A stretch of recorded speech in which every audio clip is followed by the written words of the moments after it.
कि schedule caste, schedule tribe, backward के लोगों को कितनी उनकी आबादी और कितना सम्मान उनको मिल रहा है, कितनी हिस्सेदारी उनको मिल रही है। तो केंद्र सरकार जल्द से जल्द जातिगत जनगणना कराए। जब तक जातिगत जनगणना नहीं होगी तब तक सबसे पहले स्पष्ट ही नहीं होगा जो आज षड्यंत्र किया गया है और कुछ लोगों को जानबूझ के उनके मुंह से कहलवाया जा रहा है कि इस जाति का हिस्सा ये लोग खा रहे हैं, इस जाति का हिस्सा ये लोग खा रहे हैं, इस जाति का हिस्सा ये लोग खा रहे हैं। मैं चंद्रशेखर आजाद आपको वचन देके कहता हूं, अपने बहुजन समाज के सामने जातिवार जनगणना कराइए, उसके आंकड़े सार्वजनिक कराइए। अगर अंतिम पायदान पर रहने वाले जिनको डीएससी के भाई कहा गया है, जो हमारा परिवार है, अगर उनका 1% आरक्षण भी पॉइंट के बराबर भी कमजोर पड़ रहा होगा तो मैं वचन देता हूं कि इससे बड़ी रैली उनके समर्थन में हम लोग करेंगे। मैं फिर आपसे कह रहा हूं, आप याद करो, जब से इस देश में आरक्षण व्यवस्था लागू हुई है, इस आरक्षण को खत्म करने के लिए चाहे वो कांग्रेस पार्टी रही हो या भारतीय जनता पार्टी रही हो या और कोई मनुवादी दल रहा हो, इन्होंने एड़ी चोटी के जोर लगाए। और आज जिन जातियों को गाली दी जा रही है, ये वही जातियां हैं जिन्होंने अपने बच्चे कुर्बान कर दिए लेकिन अपने अधिकारों की रक्षा की और आज भी इस देश में आरक्षण बचा हुआ है, नौकरियां बची हुई है, हिस्सेदारी बची हुई है, राजनीतिक व्यवस्था कायम है, लोकतांत्रिक व्यवस्था है। तो धन्यवाद करना चाहिए उन जातियों का जिन्होंने अपने प्राणों का बलिदान दे दिया, लाठी डंडे खाए, गोलियां खाई, लेकिन अपने अधिकारों को छीनने नहीं दिया। सब लोगों को उनका धन्यवाद करना चाहिए। लेकिन दुश्मन का ये षड्यंत्र है और दुश्मन बड़ा समझदार है। दुश्मन जानता है कि 2 अप्रैल 2018 के बाद में ये दलित समाज एकजुट हो गया था। जब दलित समाज एकजुट हुआ तो वो ये सोचने लगे कि इनकी एकता को कैसे तोड़ा जाए। आप और मैं जानते हैं, जब हम मुट्ठी बनकर रहेंगे तो कोई हमारे अधिकारों को नहीं छीन सकता। लेकिन जब जब हम बट जाएंगे, एक उदाहरण के तौर पे बताता हूं, अगर आप झाड़ू की सिक्कों को इकट्ठा कर दोगे, वो सिक्के जो हैं एकजुट हो जाएंगे, उनको बांध दिया जाएगा तो वो सारा कचरा साफ कर देंगे। लेकिन अगर वो जो सिक्के होते हैं, अगर आपने उनको अलग अलग कर दिया तो वो कचरा साफ नहीं कर पाएंगे, वो खुद कचरा बन जाएंगे, उनकी कोई हैसियत नहीं बनेगी। इसलिए हमारे महापुरुषों ने बहुजन समाज में भाईचारे की बात की। और आप महसूस करो, बाबा साहब अंबेडकर ने क्या नारा दिया? शिक्षित बनो, संगठित रहो और संघर्ष करो।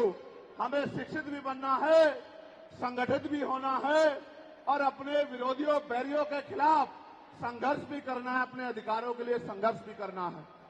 मैं जब देश के बाहर गया तो मैंने देखा कि वो लोग तरक्की कर रहे हैं, उनकी जिंदगी खुशहाल है, उनकी जिंदगी अच्छी बन रही है। लेकिन उनकी जिंदगी तो अच्छी बन रही है, लेकिन 75 साल की आजादी के बाद आज भी भारत में 80% लोग ऐसे हैं जो रोटी कपड़ा मकान से वंचित है, जिनको इज्जत की जिंदगी नहीं मिल रही। तो मैं ये देख रहा था, मुझे बड़ी खुशी हो रही थी। लेकिन जब मैं भारत की तरफ देखता हूं तो बड़ी निराशा हाथ लगती है। फिर ये महसूस करता हूं कि आज जो कुछ हमारे पास है वो हमारे महान पुरुषों की संघर्ष की वजह से है। अगर हमारे महान पुरुष संघर्ष नहीं करते तो जो आज हमें मिला है ये भी हमें किसी कीमत पे नहीं मिलता। आप जानते हैं, हमेशा आरक्षण के खिलाफ चाहे सुप्रीम कोर्ट हो या मनुवादी दल हो, सब लोगों ने आरक्षण को समाप्त करवाने के लिए एड़ी चोटी के जोर लगा दिए। और इसका सबसे बड़ा हमला इस पे कब हुआ? जब 10% ईडब्ल्यूएस लागू हुआ। मुझे माफी चाहते हुए कहना है कि हमारे दलों ने भी हाथ उठा के, जो हमारे पूर्व के दल थे, उनका समर्थन किया, जबकि वो आरक्षण पे सबसे बड़ा हमला था। अगर उसी दिन हम लोगों ने सड़कों पर निकल के अपनी आवाज को उठाया होता तो किसी की मां ने दूध नहीं पिलाया होता कि वो दोबारा आरक्षण पे हमला करने के बारे में सोच लेता। ये भाजपा के लोग जो सत्ता में बैठे हैं, इन्होंने वोट तो आपसे हमसे ली धर्म के नाम पे, भाईचारे के नाम पे, लेकिन सत्ता में आके ये लोग अपने लोगों का काम करने लगे, अपने महापुरुषों की विचारधारा को आगे बढ़ाने लगे और हम लोग रोटी रोटी के लिए मोहताज लोग, जुल्म जाति के शिकार लोग परेशानी की जिंदगी जीने लगे। मैं चाहता हूं कि जो जिंदगी हमारे लोग ऑस्ट्रेलिया में जी रहे हैं, ऑस्ट्रिया में जी रहे हैं, इटली में जी रहे हैं, यूरोप में जी रहे हैं, पूरे अमेरिका में जी रहे हैं, कनाडा में जी रहे हैं, हॉलैंड में जी रहे हैं, नीदरलैंड में जी रहे हैं, ऐसी जिंदगी की व्यवस्था भारत में भी हो। लेकिन ये तभी संभव है जब राजनीतिक शक्ति हमारे पास हो। अगर राजनीतिक शक्ति भाजपा और कांग्रेस के पास रहेगी तो हम लोग इज्जत की जिंदगी देश में नहीं जी सकते। इस बात को आप लोग मेरी ध्यान रखना। ये मैं नहीं कह रहा हूं, ये बाबा साहब अंबेडकर ने कहा, political power is the master की। राजनीतिक सत्ता वो चाबी है जो आपकी सारी परेशानियों का हल कर देगी। और राजनीतिक सत्ता जिनके पास है उनके लोग हजारों हजारों करोड़ रुपए लेके भाग जाते। उनके लोग, उनके पूंजीपतियों के लाखों लाखों करोड़ रुपए माफ कर दिए जाते। लेकिन अगर आपका 10,000 रुपए का बिल भी बाकी हो तो 10,000 रुपए का बिल भी अगर आप नहीं दोगे तो मुकदमा लिख के आपको जेल भेजने का काम सरकार कर देगी और आपके घर की कुर्की भी करा देगी। आप किसानों का, मजदूरों का हाल देख लो, आप नौजवानों का हाल देख लो इस देश में क्या है। तो हमारी सबसे बड़ी मांग ये है, आप समर्थन करके बताना कि आप इस पर सहमत हो या नहीं हो। बताओ, जातिवार जनगणना होनी चाहिए नहीं होनी चाहिए? एक सुर में बताओ, होनी चाहिए नहीं होनी चाहिए?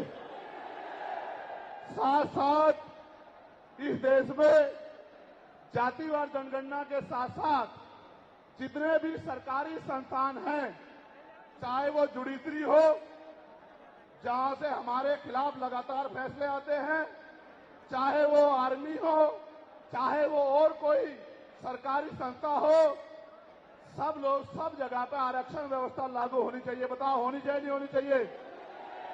दोनों हाथ उठा के बताओ, होनी चाहिए नहीं होनी चाहिए? बहुत अच्छी बात। साथ साथ हमारी ये भी मांग है जो मैंने पार्लियामेंट में भी उठाई कि निजी क्षेत्रों में आप इस बात को समझो गौर करके, इस देश में 2% सरकारी नौकरियां, कितने परसेंट? जोर से बताओ।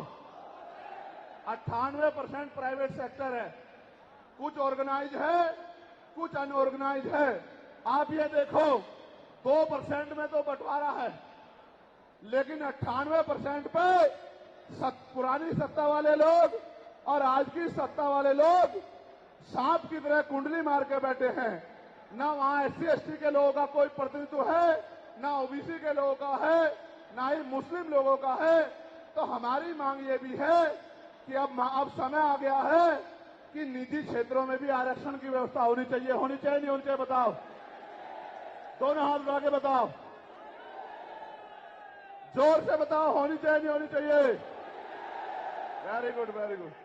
साथ साथ हमारी ये मांग है कि प्रमोशन में रिजर्वेशन भी इस देश में लागू होना चाहिए। शेड्यूल कास्ट, शेड्यूल ट्राइब और बैकवर्ड के लोगों के लिए प्रमोशन में रिजर्वेशन भी सरकारी संस्थानों में लागू होना चाहिए। लागू होना चाहिए, लागू होना चाहिए? बताओ, जोर से बताओ। हमारी ये भी मांग है कि मंडल कमीशन की बाकी सिफारिशें भी लागू होनी चाहिए, क्योंकि जब तक मंडल कमीशन की बाकी सिफारिशें लागू नहीं होगी तब तक पिछड़े वर्ग के लोगों को बराबर की हिस्सेदारी और सम्मान नहीं मिलेगी। हमारी ये भी मांग है, सरकार कह रही है कि क्रीमी लेयर लागू करना चाहिए और जज साहब भी कह रहे हैं क्रीमी लेयर लागू करना चाहिए। मैंने पार्लियामेंट में पूछा कि भारत में कितने शेड्यूल कास्ट के लोग, शेड्यूल ट्राइब के लोग अरबपति बन गए, इसका डाटा आपको सार्वजनिक करना चाहिए, आर्थिक आंकड़े सार्वजनिक करने चाहिए। तब हमें पता लगेगा कि क्रीमी लेयर की स्थिति में हम आए या नहीं आए। आपको शायद जानकारी नहीं है, मैं आपको बताता हूं, आज भी बहुत सारे पदों को एनएफएस करके, नोट फाउंड सुटेबल करके हमारे योग्य लोगों को नौकरी से निकालने का काम ये सरकारें करती है, क्योंकि कलम की ताकत उनके हाथ में होती है। जिनकी राज सत्ता पे कब्जा होता है, हमारे लोगों का राज सत्ता पे कब्जा नहीं है, इसलिए सारी योजनाएं हमारे खिलाफ बनती हैं। हमारी ये भी मांग है, जिस पर मैं गौर कर रहा हूं, सरकार ने कहा, मैं आज इस पर भी बोलूंगा। आज अगर मैं इस पर नहीं बोलूंगा तो हमारे लोगों को पता ही लगेगा देश में क्या हो रहा है। सरकार ने कहा कि वर्गीकरण लागू होना चाहिए। मैंने आपको बताया कि बातें तो बहुत लोग करते हैं, लेकिन जब आरक्षण पे हमला होता है, जब और किसी तरीके से आरक्षण को खत्म किया जाता है, जब गांव-गांव जाके लोगों को समझाने का प्रयास किया जाता है, तब जिन जातियों को आज सरकार के इशारे पे गाली दी जा रही है, उनको ही उन्हीं की जिम्मेदारी मान के लोग घर में बैठ जाते हैं कि भाई यही आरक्षण की रक्षा करेंगे, यही अधिकारों की रक्षा करेंगे। लेकिन सच ये है, अगर सरकार की मंशा वर्गीकरण के जरिए वास्तविकता में निचले पायदान पे बैठे अंतिम व्यक्ति को ऊपर उठाने की होती, तो जिस तरह से 10% आर्थिक आधार पर आरक्षण की व्यवस्था की गई थी, 10% आरक्षण की व्यवस्था डीएससी के भाइयों के लिए, डीएससी परिवारों के लिए सरकार कर सकती थी। उनका कोई मतलब नहीं बैठता था कि इन्हीं में टुकड़ा डाल दे, क्योंकि सरकार जानती है इनमें बंटवारा हो जाएगा तो इनके खिलाफ आंदोलन आसान हो जाएगा, इनको पता भी नहीं चलेगा कब इनके अधिकार खत्म हो गए। मैं आपसे कहना चाहता हूं, सरकार बताए उनके पास वर्गीकरण की क्या पॉलिसी है, किस आधार पे वो वर्गीकरण करना चाहते हैं, कौन से आंकड़े उनके पास है, कौन से डाटा उनके पास है। मैं सरकार से जानना चाहता हूं, सरकार कमेटियां बना दे और वर्गीकरण किस फॉर्मूले पे करेगी ये भी बता दे। हम सरकार को भी सुनना चाहते हैं। अभी देश में पिछले दरवाजे से कुछ नहीं होगा, जो कुछ होगा आमने सामने होगा। अगर हमारे अधिकारों की बात आएगी तो लड़ाई आमने सामने लड़ी जाएगी।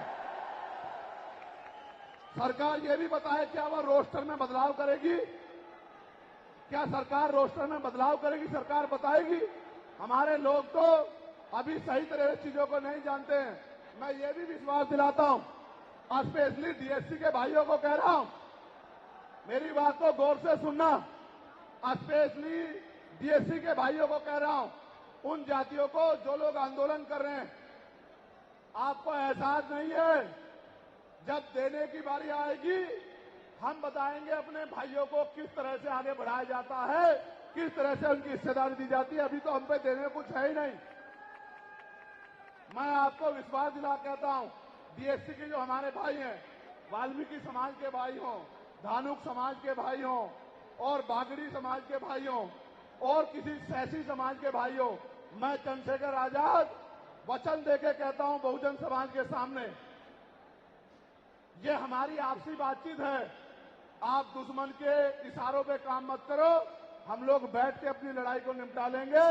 हम लोग अपने आप बैठ के चर्चा करके आपके साथ बैठ के, अगर कहीं हमें कुछ डर भी है, आप चीजों को नहीं समझ पा रहे हो या हम लोग समझा नहीं पा रहे, अगर आपको अधिकार मिलता है तो बताओ, हमारे किसी व्यक्ति को तकलीफ है क्या, बताओ। अगर हमारे डीएससी के भाइयों को अधिकार मिलता, बताओ, हाथ उठा के बताओ, तकलीफ है क्या हमें किसी को?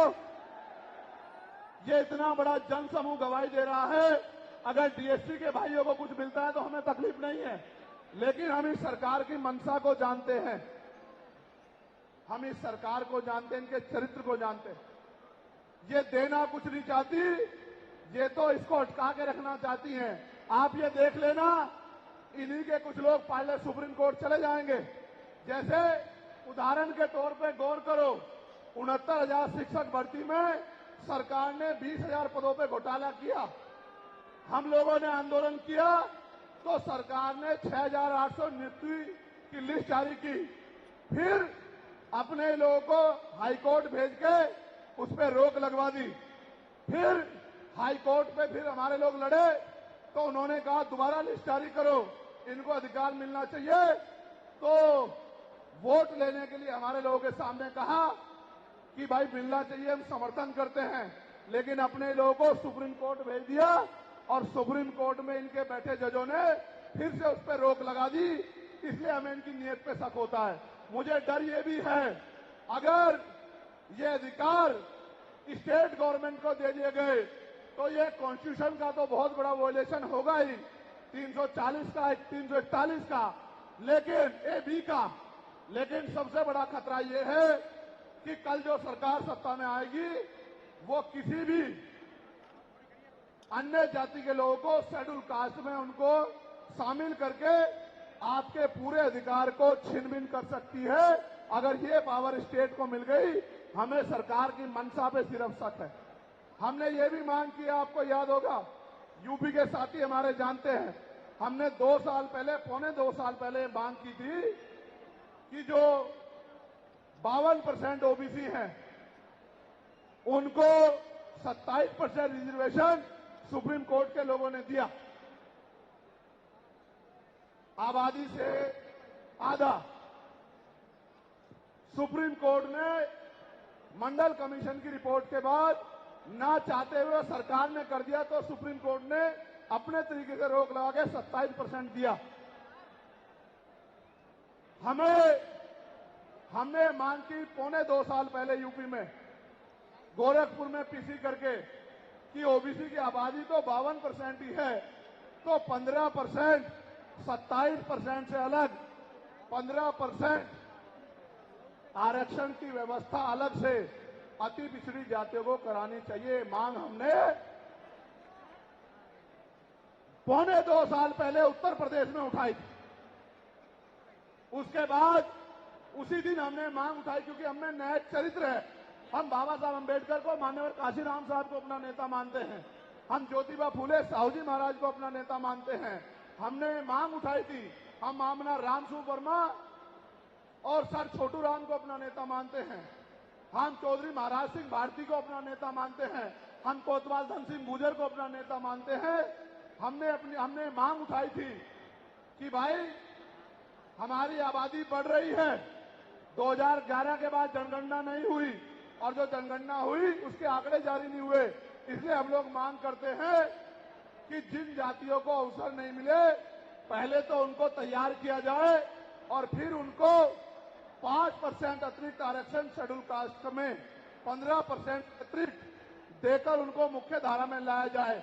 जब हम 2 साल पहले इसकी मांग कर रहे हैं, तो हम डीएससी के भाइयों के विरोधी कैसे हो सकते हैं, आप लोग बताओ।